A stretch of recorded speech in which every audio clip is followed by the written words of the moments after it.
Welcome back to Seigneurens Studio, where we explore life advice and wisdom from the Bible. I'm JB. And I'm Lucy. Today, we're diving into Proverbs chapter 9, which is packed with insights to help you live a more fulfilling life. Let's start with verses 1 to 6. These verses describe wisdom as a generous hostess, inviting people to her feast, where they can learn to be wise and live better lives.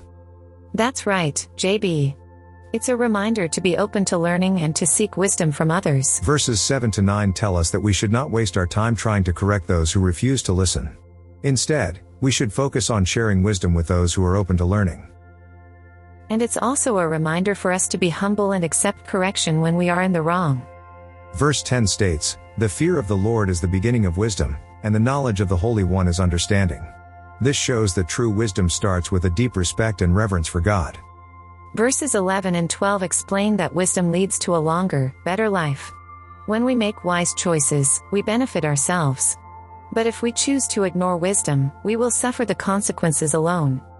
Finally, verses 13 to 18 contrast wisdom with folly. Folly is portrayed as a seductive, foolish woman who leads people astray. And the lesson here is to avoid the temptations of foolishness, which may seem appealing at first but ultimately lead to destruction. There you have it, folks. Proverbs chapter 9 is full of valuable advice to help us live wiser, more fulfilling lives. We hope you found this discussion insightful and inspiring. Don't forget to subscribe to Seigneurens Studio for more biblical wisdom and life inspiration. We'll see you next time.